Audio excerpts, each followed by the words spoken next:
یا فوج کا اونس نہیں لیا جاتا تھا. ہر بری لیکن عمران خان کی حکومت کے جانے کے بعد جو سوشل میڈیا پہ کیمپین ہو رہی ہے عسکری اداروں کے خلاف اور ان کے ہیڈز کے خلاف, وہ بھی بے مثال ہے. اس سے پہلے انپریسیڈنٹڈ ہے, کچھ اس طرح کا بھی نہیں ہوا تھا.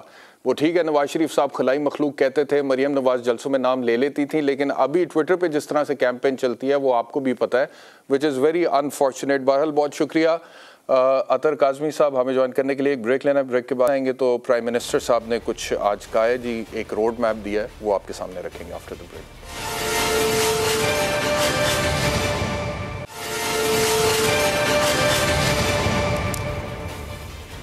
Welcome back to Awaz. بات کرتے ہیں معیشت کے حوالے سے. وزیر اعظم پاکستان شہباز شریف نے معیشت سمیت تمام چیلنجز سے نپٹنے کے لیے ایک اسٹریٹجک روڈ میپ تشکیل دیا ہے, اور اس میں وہ کہہ رہے ہیں کہ جی غربت کے خاتمہ ہوگا, آمدن میں اضافہ کیا جائے گا, بیرونی سرمایہ کاری میں اضافہ کیا جائے گا, بجلی اور گیس کے شعبوں میں اصلاحات کی جائیں گی, کمزور طبقات کے سماجی تحفظ پر بھی اس حوالے سے بات ہوئی ہے. کیا کہا ہے شہباز شریف صاحب نے, ذرا میں آپ کو یہ بتانا چاہتا ہوں کہ ابھی مشکلات آنی ہیں, کچھ ہو جائے میں بات وہی کروں گا جو سچی ہے. یہ نہیں کہیں گے جناب ہم 300 ارب ڈالر لے کے آئیں گے, ہم جناب دودھ اور شہد کی نہریں بہا دیں گے, ہم جناب پاکستان کے نیا پاکستان لے کے آئیں گے. نیا پاکستان, اب میں کہتا ہوں جو قائد کا پاکستان ہے اس کی طرف ہم چل پڑیں تو یہ بہت بڑی ہماری جیت ہوگی. بالکل آئی ایم ایف سے ہمارا معاہدہ جو ہے وہ شرائط جو ہے آلموسٹ وہ طے ہو گئی ہیں, لیکن آئی ایم ایف کے معاہدے کے نتیجے میں کیا راتوں رات خوشحالی آ جائے گی؟ بالکل نہیں.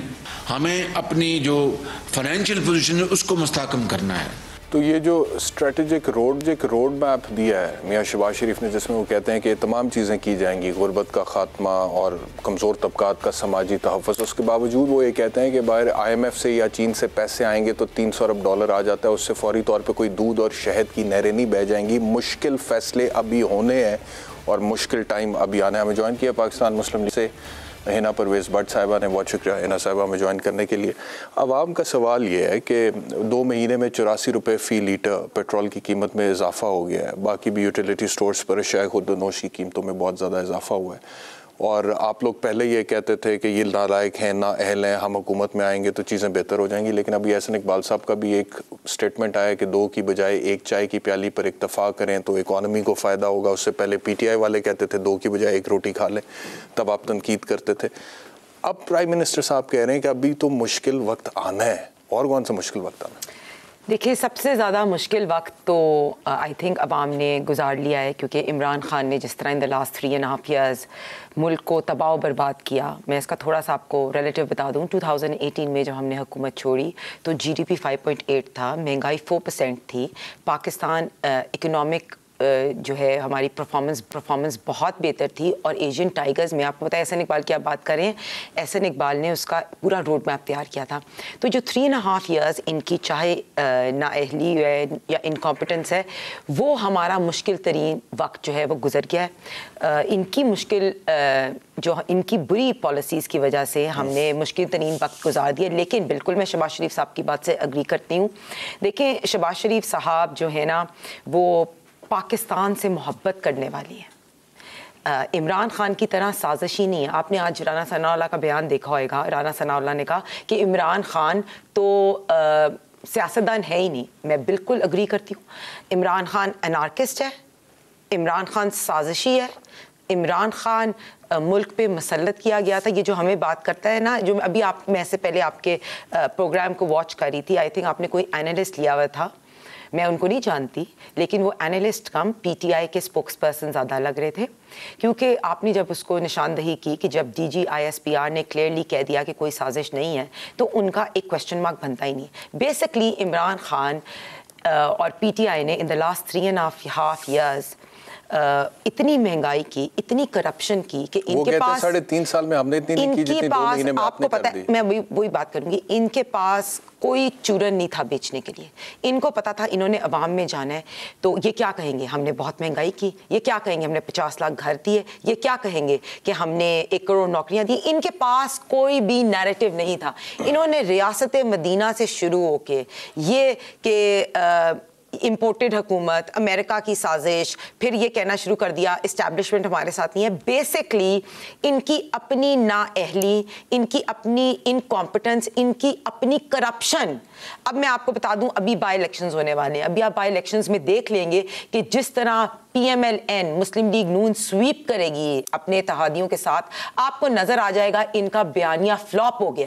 انہوں نے اپنی, دیکھیں میری بات سنیں, آپ نے جتنی بھی باتیں کی ہیں وہ عمران خان کی حکومت کے جو مسائل ہیں بہت سارے, ان سے میں آپ سے اتفاق کرتا ہوں کہ 50 لاکھ گھر نہیں دے سکے, 1 کروڑ نوکریاں نہیں دے سکے, خوشحالی نہیں دے سکے, ریاست مدینہ کی سمت میں جانا تھا وہ نہیں کر سکے, قانون کی بالادستی نہیں ہو سکی, بہت ساری چیزیں ہیں جو کہ آپ بالکل صحیح کہہ رہی ہیں. لیکن جو مہنگائی عمران خان کے دور حکومت میں ہوئی ہے 3.5 سال میں, اگر تو آپ کی حکومت میں آنے کے بعد اس مہنگائی کو بریک ہی لگ جاتی, بالکل میں یہ پہلی تو بات یہ ہے کہ لیکن 3.5 سال میں, سن تو لیں سوال تو پورا سن لینا, 3.5 سال میں انہوں نے جتنی مہنگائی کی تھی اس سے زیادہ آپ نے 2 مہینے میں کر دی. نہیں بالکل, میں آپ سے 14% وہ چھوڑ کے گئے تھے, ابھی بھی آپ انفلیشن دیکھ لیں اتنی ہے.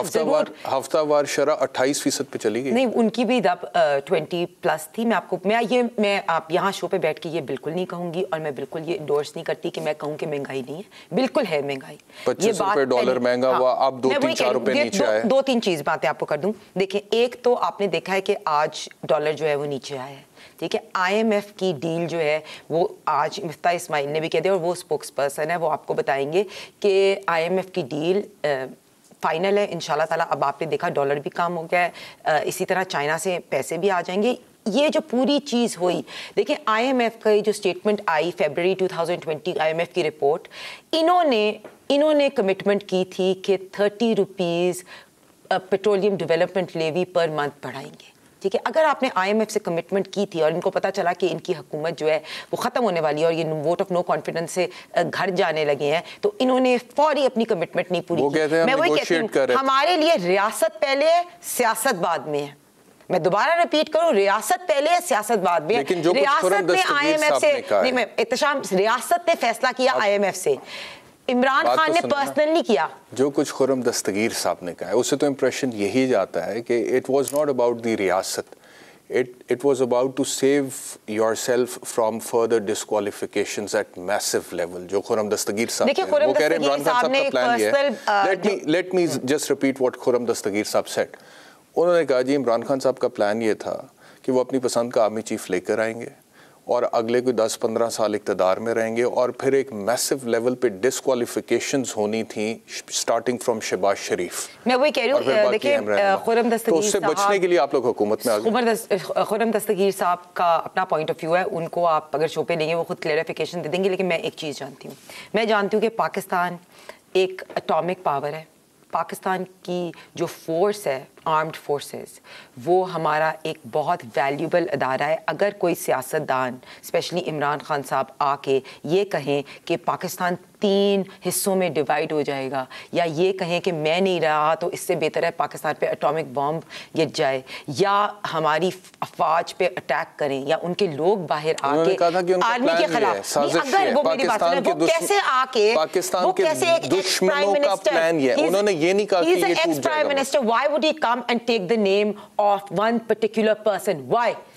یہ میں پہلے جو آپ نے کہا نا عمران خان صاحب کے حوالے سے کہ انہوں نے کہا کہ پاکستان 3 حصوں میں تقسیم ہو جائے گا, انہوں نے یہ نہیں کہا کہ 3 حصوں میں تقسیم ہو جائے گا. انہوں نے کہا پاکستان کے دشمن یہ چاہتے ہیں کہ پاکستان تقسیم ہو, اور اگر مضبوط نہیں, آپ بہت زیادتی کر رہی ہیں, please take a word. No no no, that's wrong. Foreign funding کا پاکستان کا دشمن تو نہ کہیں, کم از کم he is a Pakistani, is the former prime minister. سازشی ہے. اگر میاں نواز شریف صاحب کو کوئی اس طرح سے کہے گا پاکستان تحریک انصاف والا, تو آپ کو بہت تحفظات ہوں گے. میں آپ کو یہ بات بتاؤں کہ دشمن کہنا بہت بڑی بات. لانگ مارچ کے ٹائم پہ انہوں نے یہ کیوں کہا کہ ہمارے لوگ جو ہیں خونی مارچ کریں گے؟ کیوں کہا انہوں نے, کیوں کہا کہ ہمارے لوگوں کے پاس اسلحہ ہے؟ اب ہم نہیں کہیں گے کہ وہ انارکسٹ ہے. وہ کیوں آ کے افواج کو, دیکھیں جب کانسٹیٹیوشن میں ہے کہ ہماری آرمڈ فورسز اپنی حدود میں رہ کے کریں, it's in the constitution, why would he come and say کہ نیوٹرل نہ ہو؟ کیوں وہ افواج کو کہتا ہے کہ نیوٹرل تو جانور ہوتے ہیں؟ میں بالکل کہوں گی ہی از این انارکسٹ. بالکل رانا ثناء اللہ نے صحیح کہا ہے, سازشی ہے عمران خان, سیکیورٹی تھریٹ ہے. میں دوبارہ یہی کہوں گی, آپ نہیں بلیو کرتے تو ٹھیک ہے, آپ نے دشمن کہا تھا. چلے میری طرف سے مجھے یہی لگتا ہے کہ عمران خان پاکستان کا دشمن ہے, اور فارن فنڈنگ کے ذریعے جو ابھی کیس آنے والا ہے اس کے تھرو اس نے ضرور